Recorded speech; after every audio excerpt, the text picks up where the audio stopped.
Don't worry, I am okay baby. आठवलं म्हणून सांगतो, to pee or not to pee, that is the question. प्यावी की पिऊ नये हा एक जटिल सवाल आहे. जगण्याच्या मंथनामध्ये माणसाच्या हाती लागलं एक अद्भुत रसायन. रंग, रूप, रस, नाद आणि गंध अशी पंचेंद्रियांना उत्तेजना देणार, देहाच्या आत बसलेल्या प्राणाला उन्मनी अवस्था प्रदान करणार.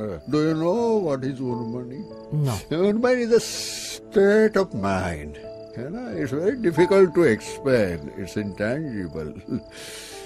रेस्टलेस, अस्वस्थ, तळमळणाऱ्या जीवावर शांतपणे फुंकर घालणार.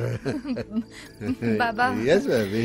बरं का, आमचे अण्णा होते ना, त्यांना बाई बरोबर वाचनाचा सुद्धा खूप नाद होता. रात्रंदिवस वाचायच्या. एकदा कुठेतरी त्यांच्या वाचनामध्ये आलं की दारूमुळे अमुक होतं, दारूमुळे तमुक होतं. दुसऱ्या दिवसापासून अण्णाने वाचन सोडून दिलं. अशी दारू. सोमरस, मदिरा, वारुणी, सुरा, शांभवी, किती सुंदर नावायची.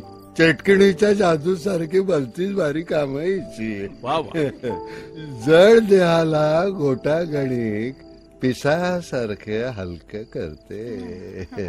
मनावरचं दाड दुख चुटकी सरशी पुसू टाकते. बरं का, ही ओठातून पोटात उतरता दाबता येईल असा उमाळा नाही.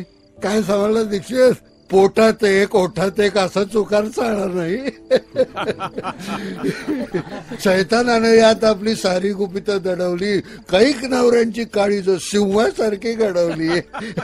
काय काय दीक्षित साहेब, तुम्ही सुद्धा घेतल्यानंतर बायको समोर जर असं सिंहासारखं असं होत नाही.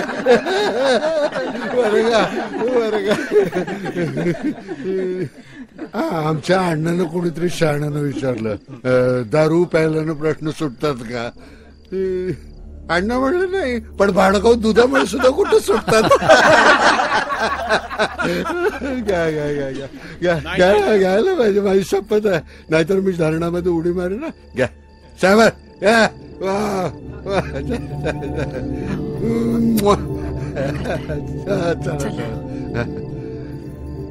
I kissed you, she got jealous.